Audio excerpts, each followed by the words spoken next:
अस्सलाम वालेकुम नाजरीन, मैं हूं मोहम्मद शहजाद और आप देख रहे हैं मेरा यूट्यूब चैनल।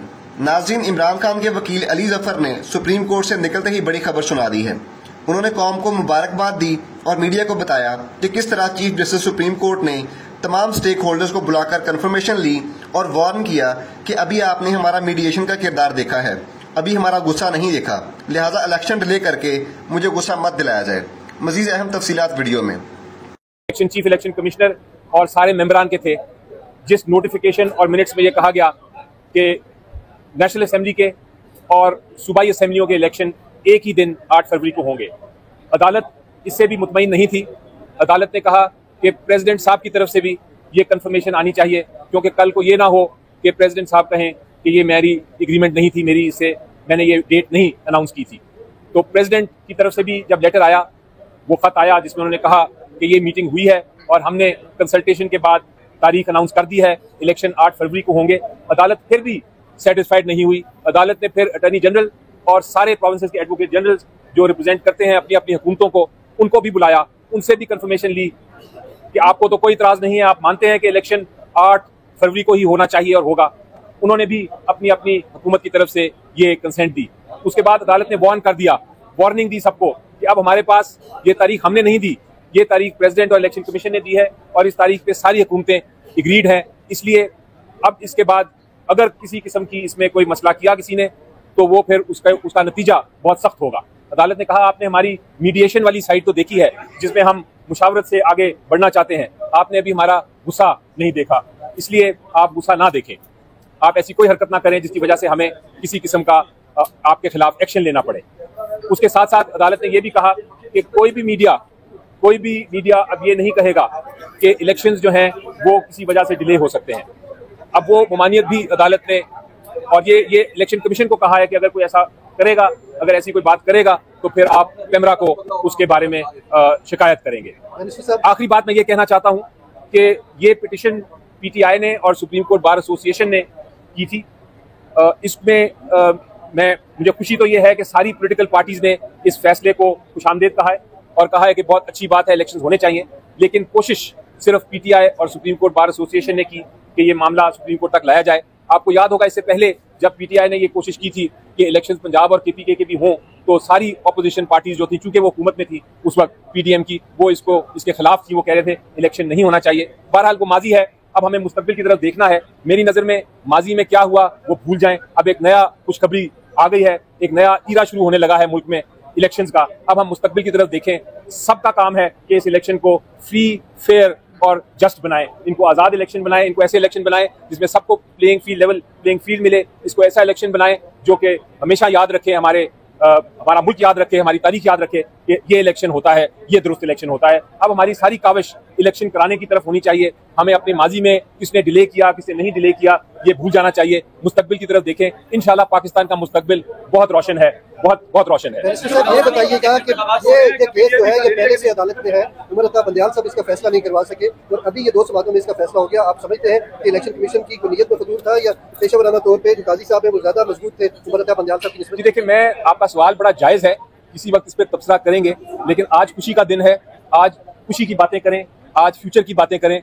जो माजी में इलेक्शन कमीशन ऑफ पाकिस्तान ने किया या नहीं किया वो चले, उसकी ऑब्जर्वेशन भी आ गई अदालत की तरफ से, कुछ ऑर्डर में भी जिक्र हो गया जो अभी डिक्टेट किया है अदालत ने। लेकिन सबसे जरूरी चीज लेकिन सबसे जरूरी चीज जो है, मैं खत्म करके आपका जवाब देता हूँ, सबसे जरूरी चीज ये है कि इलेक्शन कमीशन ऑफ पाकिस्तान अब आने वाला वक्त है, इसमें अपना किरदार पूरा अदा करे और अब कोई शिकायत ना रहे इलेक्शन कमीशन से। आपने बात ऐसे किरदार जो हमेशा जो है वायलेशन करते हैं, उनका रास्ता बंद नहीं करना चाहिए, सजा देकर उनको। बहुत अच्छी बात की आपने, बहुत अच्छी बात की आपने भी बात की कि प्रेसिडेंट या इलेक्शन कमीशन या किसी के खिलाफ एक्शन लिया जाए।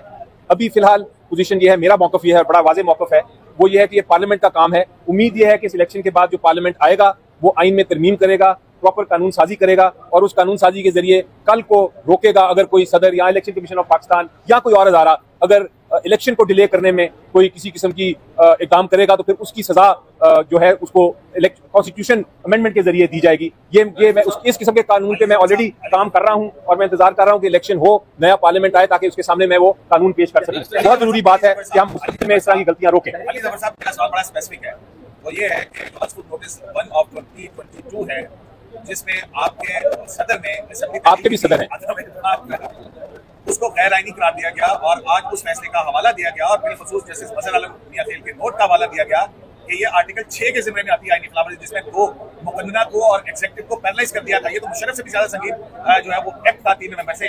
तो आज के फैसले में उसको शामिल किया गया है। इसका सदन पर क्या कॉन्सिक्वेंस हो सकता है एज योर लीगल ओपिनियन? देखिए, कोई कॉन्सिक्वेंस नहीं है। अदालत ने एक हिस्टोरिकल फैक्ट, एक तारीखी फैक्ट जरूर अपने रिकॉर्ड किया है कि ये पहले ये फैसला किया था हमने, जिसमें एक माइनॉरिटी ओपिनियन का जिक्र भी किया है। लेकिन जिस तरह आपने सुना, मेरी गुफ्तगू भी सुनी अभी, और जिस तरह आपने सुना सुप्रीम कोर्ट के जज साहिबान की भी गुफ्तगू, और जिस तरह आपने ऑर्डर का एंड भी पढ़ा, उसमें उन्होंने कहा कि अब हमारा वक्त है मुस्तकबिल में देखने का। माजी में जाके सजाएं देना या किसी के खिलाफ बात करना, वो इस वक्त हमारी स्टेज नहीं है। इलेक्शन हो जाने दें, फिर जो पार्लियामेंट है वो खुद ही इक़दाम करेगा, और पार्लियामेंट जो है उसका पूरा इख्तियार है कि उसके ऊपर कानून साजी करे और आगे आने के वक्त के लिए इस किस्म के मामला को रोके। ये जो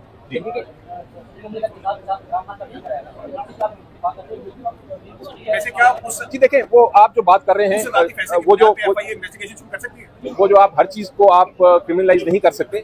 आज भी देखें कि इलेक्शन कमीशन ऑफ पाकिस्तान ने डिले किया, इलेक्शन नहीं होल्ड हुआ, कुछ जमातों ने भी उसकी ऑपोजिशन की, इलेक्शन नहीं हो सका। लेकिन हम उस मामले में नहीं जाना चाहते कि किसकी गलती है किसकी नहीं है। आप अगर माजी में एक नेशन रहे और वो अपनी सिर्फ सजाओं की बात ही करती रहे, तो फिर वो अपना फ्यूचर जो है, अपना मुस्तकबिल जो है, उस पर वो गामजन नहीं हो सकती, उस पर नुकसान होता है। हर वक्त आप अपनी माजी को ना छेड़ते रहें। इस वक्त खुशखबरी है, इस वक्त अच्छी बात यह है कि इलेक्शन होने जा रहा है। पाकिस्तान की आप देखेंगे कितनी पॉपुलेशन यंग है, जिसने कभी वोट ही नहीं किया, वो भी पहली बार आज वोट करने जाएंगे इस इलेक्शन में। तो एक ब्राइट फ्यूचर पे स्माइल के साथ हंसते हुए हम आगे चलें। इंशाल्लाह जितने हमारे मसाइल हैं वो सॉल्व हो जाएंगे। उनका हल इलेक्शन ही था, इलेक्शन अब होने जा रहा है। जमहूरियत का यही मकसद है कि आप लोग, अवाम जो आज देख रही है, मेरी बातें सुन रही है और जो इस जजमेंट का इंतजार कर रही थी, वो अपना हक जो है वोट का, उसको जब वोट डालेंगे, अपनी हुकूमत, अपनी पसंद की हुकूमत, अपनी पसंद का पार्लियामेंट लेके आएंगे, तो वही बेहतरी होगी। सिर्फ ये है कि आप जो सामने मुश्किलात आ रही हैं या आएंगी इलेक्शन में, उनको कुछ उसलूबी से आइन के मुताबिक, कानून के मुताबिक सॉल्व करें। तो मेरा ख्याल है यही हम सबके लिए सही है।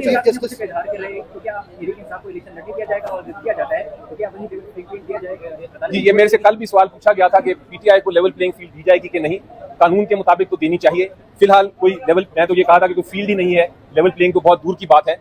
लेकिन अब जबकि इलेक्शन का मोड शुरू हो गया है, इलेक्शन प्रोग्राम आने वाला है और इलेक्शनिंग की इजाजत दी जाएगी, तो मेरा ख्याल है कि ये सारे मसाइल सॉल्व हो जाएंगे इंशाल्लाह, और उसमें लेवल प्लेइंग फील्ड भी मिल जाएगी हमको। लेकिन अगर ना मिली तो जिसका मैंने कल भी कहा था कि हम अदालत उज़्मा के सामने खड़े हैं, ये दरवाजा तो कभी बंद नहीं हो सकता। इधर हम आ जाएंगे अगर हमें कोई आईनी वायलेशन नजर आई, आइन की खिलाफ वर्जी नजर आई, अगर हमें लेवल प्लेइंग फील्ड ना मिली, अगर हमें जलसे ना करने दिए गए, अगर हमारा सिंबल का मामला हुआ और उसमें दुश्वारी आई, अगर इलेक्शन कमीशन ऑफ पाकिस्तान कोई गैर कानूनी हरकत करे, तो हम फिर जरूर इधर आएंगे सुप्रीम कोर्ट ऑफ पाकिस्तान के पास। बैरिस्टर साहब, ये बताइएगा कि जो मौजूदा चीफ जस्टिस है और जो साबका चीफ जस्टिस है, इस केस को हल करने में दोनों की कारकर्दगी का आप कैसे मुआवजा करेंगे?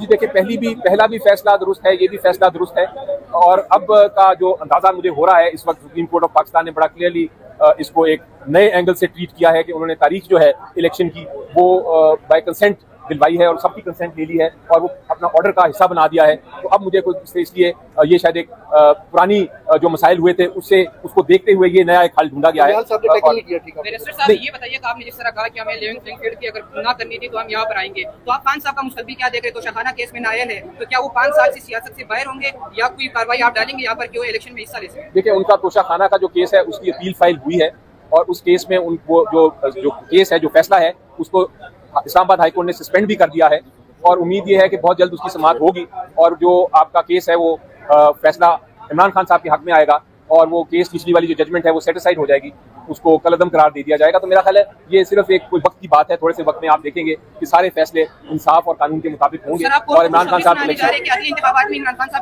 इंशाल्लाह लेने जाएंगे।